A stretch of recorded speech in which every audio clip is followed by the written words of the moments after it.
So, credit where it's due. I spoke with Kazoom Fowler a week ago about this, and I spoke with Exiled a couple months ago while she was still in the U.S. about this. With Kazoom, it was because he made a video about being shocked about the revelation that people can buy comments for their YouTube videos. And so I called him up on Skype, stuck my dick in his ear and twisted it around a couple times and let him know that you can buy comments, up thumbs, subscribers, views, channel views he used to be able to, and that people normally do it in order to make their channel seem bigger to other people, to trick them into thinking that they're something big and worthy of their attention. And those fake views are used in order to garner real views. Those fake subscribers are used in order to garner real subscribers, and hopefully the person who bought all that is hoping that it pays off and that they just keep on growing after that. But my talk with Exiled was about something a little bit different.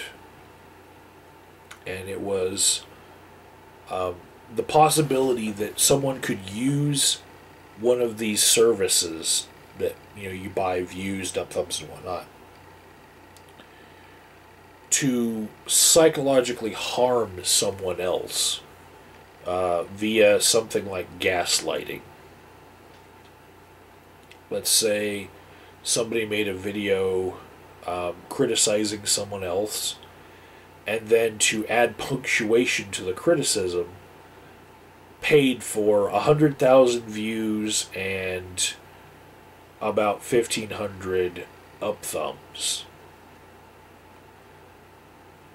The person criticized comes home, watches YouTube, and somebody says, "Hey, have you seen this video that's about you?"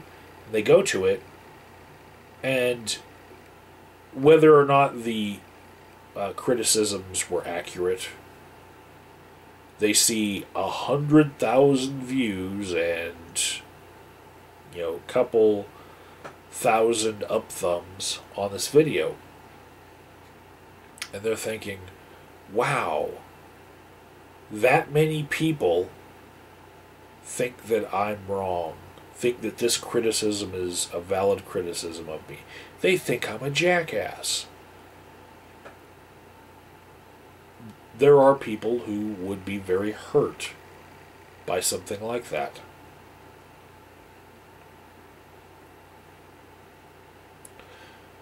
And let's just say, hypothetically, wink wink, there were a large YouTuber who had a scandal break out about them, and they didn't want anyone to think that there was anything to this scandal, and especially that anything was happening, because to admit that there was a reaction from their fans might feed the fervor of the criticism that they were receiving. And let's say, hypothetically, this person had around 380,000 subscribers, right? And in order to hypothetically keep people from thinking that anything was affecting their channel, they decided to purchase subscribers at a certain rate per day, say couple thousand subscribers that was spread out over a delivery of a couple days. And they were trying to make it look like there was not even a speed bump as far as a reaction out of people. And this channel was just going to continue to grow, nothing to worry about. And if you are one of my detractors, then fuck you, because you're not going to amount to anything as far as a reaction from me, because I'm still growing. And in order to keep up that facade, it costs an investment of money, but that a channel that size actually earns a lot of money. In fact, we don't know how much of the subscribers to that channel and views and whatnot might have been just revenue reinvested into the channel to make it look bigger and bigger and bigger in order to gain a few more people looking at it. So at a certain point, the reward from reinvesting into the channel and making it look like nothing's wrong and that everything is continuing to look up, at a certain point the reward for that is just not going to be there anymore. And this person might say, oh well, I think I'll stop trying to mitigate the damage now. And then suddenly you would see a precipitous drop in that person's subscriptions daily because they stopped trying to look like there was nothing wrong, because maybe they felt like the scandal's past, it's been a couple weeks, but then hypothetically someone might go check their statistics on a website that tracks people's channels like Social Blade, and they would see that, hey, in a very delayed reaction, a week or two after the scandal breaks, hey, why is this, big drop in subscriptions happening to their channel?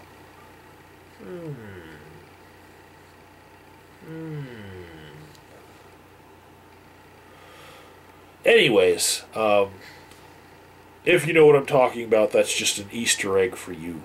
But I'll be a little bit more blunter with all the rest of my examples here, because there's been a whole bunch of scandals on YouTube about big companies buying views for their artists. But these scandals got a lot of news like 2 years ago when Universal lost like 1 billion views in one day. And I remember when it was musicians who were dominating the top 10 on all the stats for social media, on whatever site you were using. I mean, Rihanna Vivo was #1 for the longest time, right? Turns out a lot of her views were paid for. But then those paid for views garnered more genuine views. But I'm pretty sure she justified her ticket prices based on how she was dominating social media. These are things used to psychologically trick people into thinking that people are more important than they are, and they're bigger stars than they actually are. These things happened 2 years ago, right? No. That's just when the media had nothing else to talk about. Right now we've got Donald Trump and Hillary Clinton versus Bernie Sanders. Plenty of meat and potatoes on the plate. Don't need to go for anything else. But what would happen if we were to look at right now? Right the fuck now. What would we see if we look at the past month and what YouTube was correcting? Because YouTube's had a lot of corrections where big swaths of people have lost subscribers and views. Right? And we all know that Google's algorithm is very affected by how many subscribers and views you already have. No one's going to delete a very large video off of their channel if they think that, you know, that's going to affect their bottom line as far as how much they're getting paid every day. Nobody's going to go through their subscriptions and delete thousands of people from being subscribed to them or ban them from their channel 1,000 at a time. That shit just does not happen, because these large YouTubers, even if they look back and they say, that video was a bit of juvenilia, they know, just like, leave Britney alone, the Chris Crocker video, they're getting AdSense revenue returns every month. You know, those videos keep on producing money, and to delete them would be to be out money, not just from that video, but from the size of your channel being smaller, not having your videos being impressed upon the sidebar as much, which would affect all of your videos. So, no one's doing this shit on purpose. This is YouTube correcting. Okay? We're going to start with Ray William Johnson, somebody who's already been caught in the past for purchasing views. Go look at July 2014, August 2014. He's already been caught in the past. But if you were to look at Ray William Johnson's channel right now for the past month, YouTube has been going through his subscribers, his 10 million subscribers, with a fine-tooth comb, and they have been culling about 1,000 subscribers a day. Average actually around 663 he's been losing every day. Why? Well, do you think that he's banhammering that many people? No. Do you think that he did something shocking all of a sudden that's made him lose that many subscribers? Did his content actually get worse? Could it get worse? You know, his content is everyone else's content. He is what he is. Go ahead and check it out on whatever site that you feel like looking at. Okay, I use Social Blade, but there's lots of different websites that track social media. Next, I'm just going to say, this looks fishy. Do we all know Shane Dawson? Shane Dawson, anyone? Yes, we do. He's a giant YouTuber, right? He's got a second channel on YouTube. It's Shane Dawson TV 2. Okay? And if you were to look that up and go to October 6th, 2015, what would you find?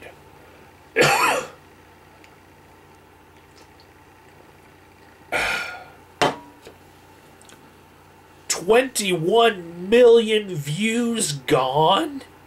What the hell? 21 million!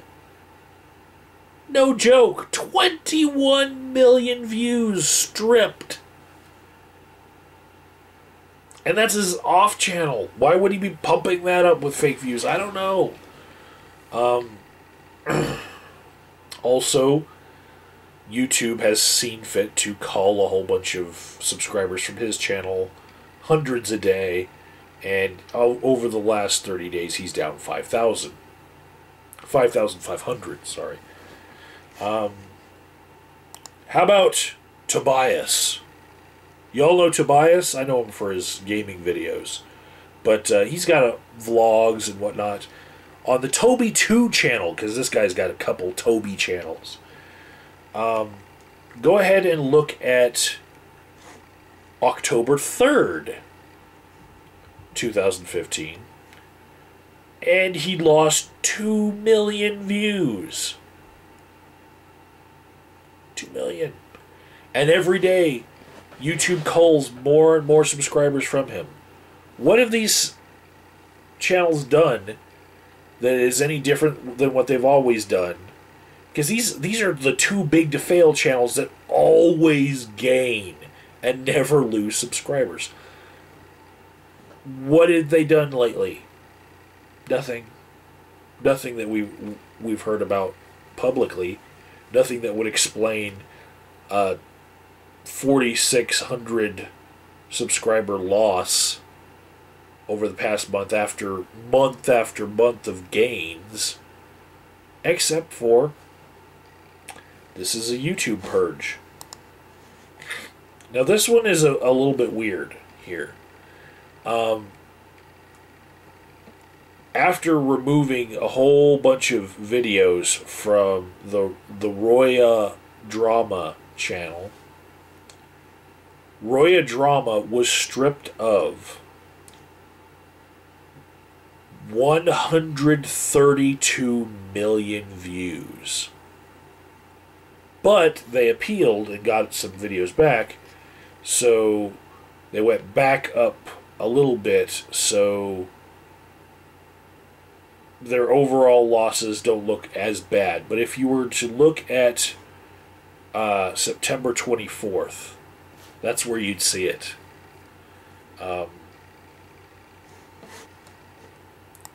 Speaking of music channels, though, like Universal and Rihanna and BMG and whatnot, if you were to look at Fuse music, and I actually used to like Fuse after Much Music went away. I used to like the Uranium segment on their channel. That was like 12 years ago. Let's see, on October 1st, 541 views stripped from the Fuse channel. 541,000 views. But over the whole month, let's see, this gets a little weird and complicated here.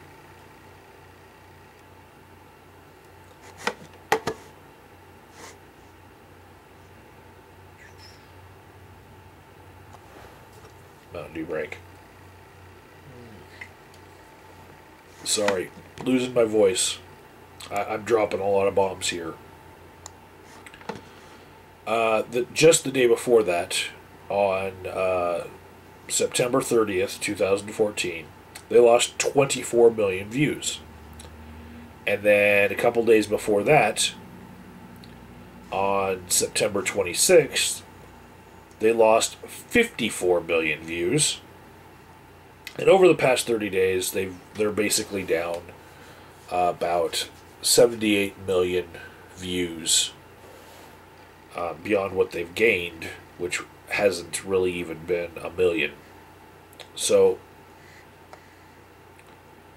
I'm going to say something fishy is going on here.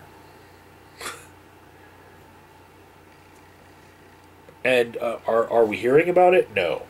These things happen all the time. It's so commonplace for people to have their subscribers and views pumped up. But you will note that on the Fuse channel, if you're looking also at their subscribers side, since September 30, 2015, every day they've been losing a couple hundred subscribers, right? After constantly gaining about 100 subscribers a day. Like, a little under 100 subscribers a day. Now they're on a steady decline. What did Fuse do that would cause that sort of reaction from the public? Nothing. Nothing. They're being stripped of subscribers. Okay, they've got 442,000 subscribers left, and YouTube just takes its sweet-ass time going through each and every one, testing to see whether it's a real person. That's why it takes so long. There's a lot of subscribers to go through, And they're spider crawlers that are crawling all of these channels to see exactly what they do. Do they ever watch any video for more than 0 seconds? When they find those channels, they remove them. And it's not like they're just investigating one channel at a time. That channel just gets added to the list of being investigated. But it's still one server going through and scraping all of these channels. So it's going to take a long time when there's millions and millions of fake accounts and fake subscriptions that need to be removed. You know, how can you tell whether an account is real or not? Each one has to be, weighed to see whether it's a real account or not. Sometimes when this happens, they suspend an account until somebody finally logs back in, and then, a year later you find out, oh, Google thought I was fake. I have a couple side accounts that I've left for a year and come back to and found, oh, they kind of mothballed the whole channel. So next we're going to talk about XJaws. Maybe some of you know him. Losing subscribers steadily every day, and on September 17th, 2015, lost 1,600,000 views from his channel. Cut right out. He's up around 200 million views right now. But it was that initial burst of a couple million views here and there that gained him all of those extra views that were real, because people thought he was a bigger deal than he was. Okay? So now when he gets stripped of those views, he's still left with 200 times what he faked. This isn't really a big punishment to punish him like this, because although he gamed the system and, did a little confidence trick on you guys and gained all these views, he still gets to keep the real ones.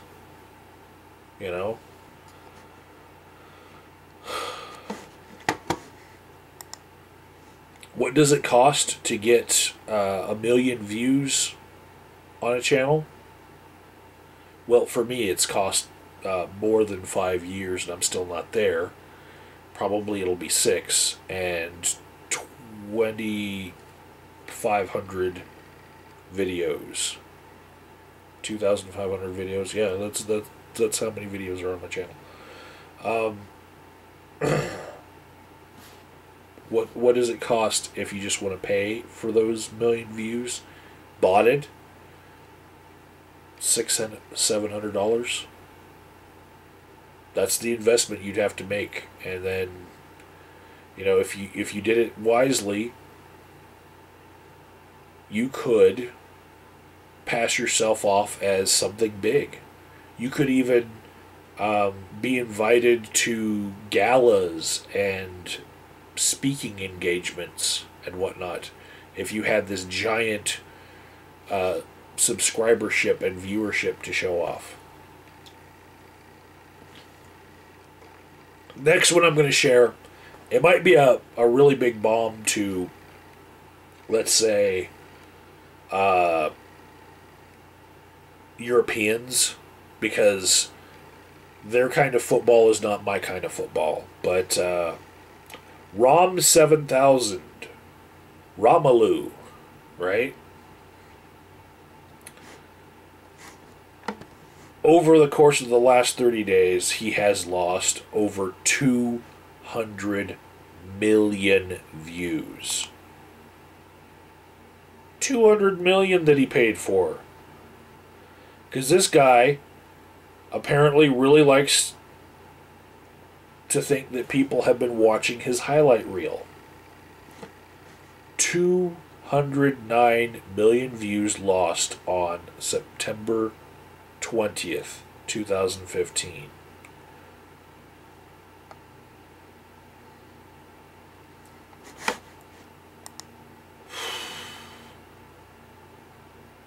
Does anybody out there watch a little show called The Big Bang Theory? It's on CBS. It's nerds being stereotypical, and then there's like a dumb girl being stereotypically a dumb blonde. I'm pretty sure that most of you have seen this show, right? So they've got a YouTube channel, and on September 23rd, they were penalized 28,732,000 views. Now, they only gain like 20,000 views a day on average, it looks like. Sometimes up to 90,000 views a day. They got hit for 28 million on one day.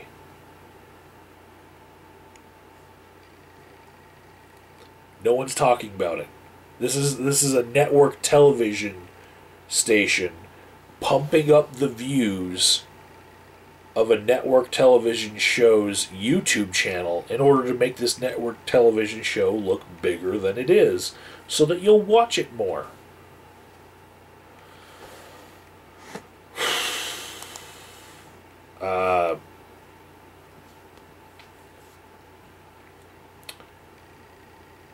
That's all I'm going to share with you now.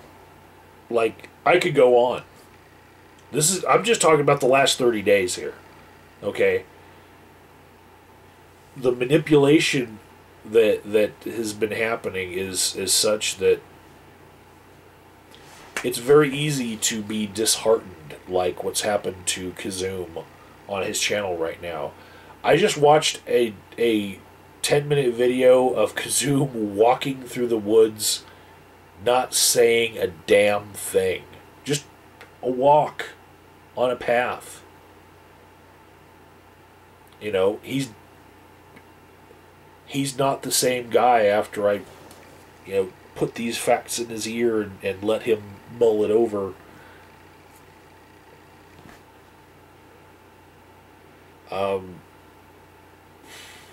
I can promise you that I'm going to keep on coming back, making the stuff that I do, but if I never make it to the point of a bajillion subscribers, it might be because I didn't make that initial investment, because I just didn't feel like fucking with people's heads. And that could be a fault on my part, because there are so many people that are doing it, but I'd like to think of it as a character trait rather than a personality flaw.